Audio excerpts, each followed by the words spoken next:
네, 여러분의 투자가 안전하고 행복했으면 좋겠습니다. 저는 김혁수입니다.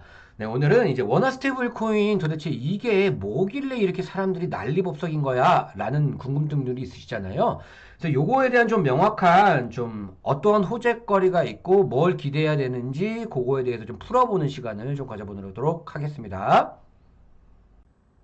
네, 영상을 시작하기 전 오늘 좋아요, 구독 한 번씩만 부탁드리겠습니다. 자, 우선 결론부터 말씀드리자면 원화 스테이블 코인 왜 기대를 하는 거야? 라고 하신다면 바로 이겁니다. 이제까지는 달러 스테이블 코인을 중심으로 한 이제 애플 스마트폰, 애플 회사의 이제 생태계라고 보시면 돼요. 그런 시장이라고 보시면 되는데 여기에 이제 원화 스테이블 코인으로 중심으로 한 이제 삼성 핸드폰 요게 이제 출시가 될 거라는 거예요. 그럼 뭐 삼성이 뭐 핸드폰을 출시하는 거야? 아니면 삼성이 코인을 출시하는 거야? 그게 아니라 자, 여러분 이때까지 이렇게 설명을 좀 드릴 수 있을 것 같아요. 자, 비트코인은 사용을 할 수가 있습니까? 없습니까? 비트코인은 쓸모가 있어요? 네, 쓸모가 있죠. 근데 어떠한 쓸모만 있어요? 화폐로의 기능만 가지고 있잖아요. 즉, 핸드폰으로의 기능만 있습니다. 여기에 이제 비탈릭이라는 이 이더리움을 창설한 사람이요. 뭐예요? 그러면 가상화폐를 앱처럼 쓸모있게 만들자. 예요. 그래서 이더리움은 이 비트코인하고 다르게 여러 쓸모가 있습니다. 그래서 뭐 DF들, 뭐 디파이, 뭐 아니면은 뭐 여러 가지들, 뭐 이런 뭐 RWA라든 이런 거를 뭐 구축할 수 있는 그런 앱들 같은 화폐가 바로 이더리움이잖아요. 즉, 그래서 이 모든 게 합쳐져서 이제 하나의 생태계를 이루는 거잖아요. 즉, 스마트폰이 되는 거라고요. 근데 이거를 뭔 기반으로 했어요? 죄송해요. 달러화 기반으로. 자, 테더나 이제는 USDC까지 해가지고 달러화로 이런 이 가상화폐 스마트폰이 이제 만들어지는 거잖아요. 여기에 출사표를 내는 게 바로 이 원화 스테이블 중심으로 한 이제 생태계라는 거예요. 이제 조금 좀 기억이 이제 아시겠어요? 우리 옛날에 삐삐 시대에서 이제 삐삐 시대에서 핸드폰 시대로 넘어올 때 처음에 생각을 해보세요. 지금도 그때랑 상황이 다르진 않습니다. 아니 도대체 삐삐 5천 원 주고 무제한으로 쓸 수 있고 얼마든지 공중전화가 있는데 굳이 왜 그 비싼 200만 원을 내면서 핸드폰을 가지고 다녀야 돼? 했죠. 그러면서 또 이런 얘기도 있었어요. 야, 핸드폰으로 나중에는 은행 거래도 할 수 있고 사진도 찍을 수 있고 뭐 테레비도 볼 수 있어. 그럴 수 있을 거야. 라고 했을 때 사람들 얼마나 웃고 미쳤다고 했나요? 근데 지금은 어떠죠?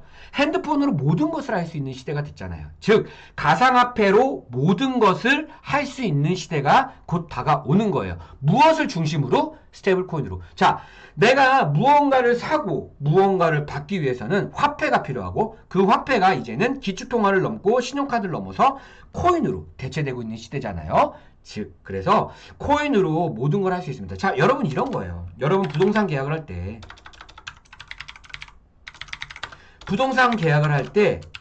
우리가 뭐 은행 거래 그냥 부동산 계약보다도 은행 거래를 얘기해 줄게. 은행 거래를 하는데 여러분 뭐 해야 됩니까? 공동인증서 아니면 뭐 금융인증서 이런 거 필요했잖아요. 근데 내 지갑에 고유의 우리가 UID가 있잖아요.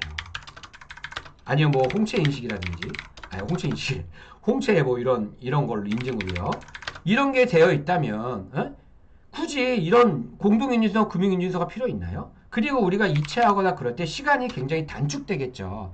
불필요한 인력이 소모가 되지 않고 불필요한 이런 관리 체계가 필요가 없어진단 말이에요. 그래서 이런 걸로 진행하려고 하는 게 바로 STO 토큰 증권 아닙니까? 네? 즉 이렇게 코인으로 모든 걸 할 수 있는 시대가 되고 그 중심에 이제까지 달러로 진행이 됐다면 이제 급하게 원화 스테이블 코인으로 가겠다라는 거예요.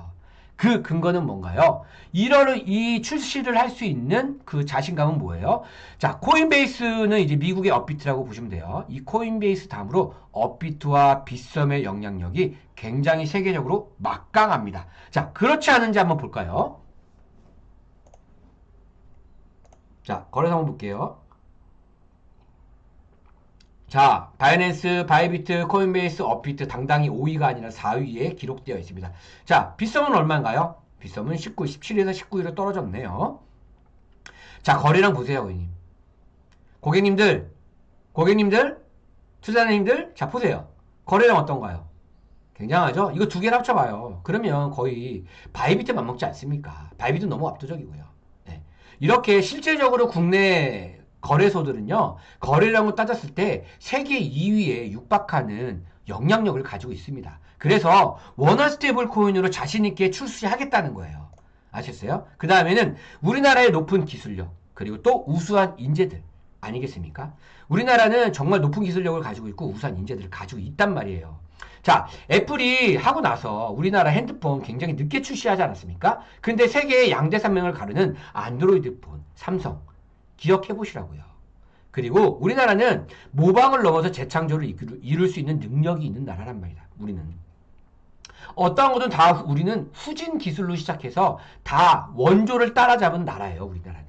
자, 우리나라 모니터 보세요. 이런 TV 기술력, 가전제품 기술력, 컴퓨터 기술력, 반도체 기술력 보세요. 우리나라 다 따라잡았지 않습니까?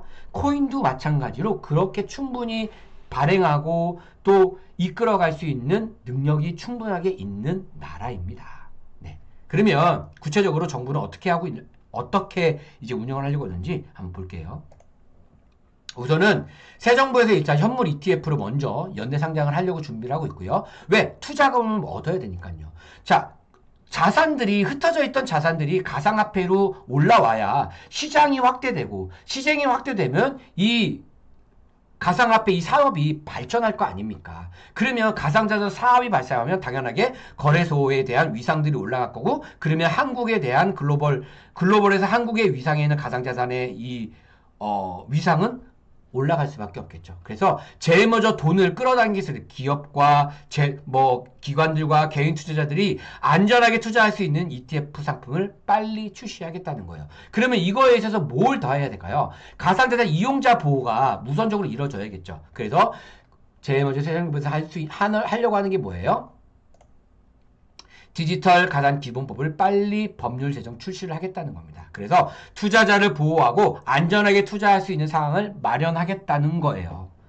자, 급하게 왜 새 정부가 이렇게 가려고 하는 거는요. 자, 우리나라 같은 경우는 법인세가 개인 소득세가요. 법인세를 앞지른 지가 오래되었어요. 이제는 법인세가 사실상 더 많이 거쳐지는데 이 기본 소득세가 더 많이 거쳐져 있는 겁니다. 그래서 이거를 딸피할 수 있는 건 뭘까요? 일반 개인들이 국민들이 많이 수익을 얻고 불로소득을 얻어서 그러니까 특정 소득을 이제 재테크로 인한 소득을 얻어서 이거에 따른 소득세를 더 걷겠다는 거 아닙니까? 그래서 한편으로 이렇게 지금 투자적인 규제 완화를 하고 있지만 한편으로는 이제 준비하고 있는 게 바로 이런 거예요. 대대적으로 이렇게 불법적인 것들을 단속하고 있습니다. 자, 환치기는 뭔가요? 자, 세금이 줄줄줄 새는 거잖아요. 탈세잖아요. 그래서 이런 것들 지금 계속적으로 적발하면서 그리고 계속해서 트래블룰을 계속 이게 강화하면서 글로벌 거래소를 압박하고 있는 이유는 뭘까요? 세금을 걷겠다는 거예요. 그게 싫어서 애초같이 이렇게 유튜브라든지 이런 사람들은 두바이나 해외 자산으로 이제 국적을 포기하면서 이제 옮겨가려고 하고 있는 움직임도 있는 거고요. 국부유치라고 했잖아요. 자, 시대는 이렇게 급속도로 발전하고 있어요. 가상화폐 중심으로 가고 있습니다. 자, 그래서 여러분께서 원화 스테이블 코인을 할 때 그냥 내가 원화 스테이블이 나오면 이거 엄청 사야지, 이거를 발행하려는 회사에 엄청 초기 투자를 해야지, 이런 거보다는요. 펀더먼털을 살펴보시면서 이 원화 스테이블 코인을 중심으로 해서 끌고 갈 수 있는 기업이 어디 있는지, 그게 대기업인지 반드시 살펴보시고 그에 대한 투자를 준비를 하시는 게 옳은 방법이 아닐까 싶습니다. 자, 오늘의 영상은 여기였고요. 자, 원화 스테이블 코인 어떻게 중심으로 될지, 법적인 제도가 어떻게 마련이 될지, 그러면 투자자를 보호하는 법적 제정은 어떻게 될지, 또 행정적으로는 어떻게 준비가 되어 있을지, 그러한 것들을 모니터를 하시면서 준비하시기를 추천드릴게요. 저는 김혁수였습니다.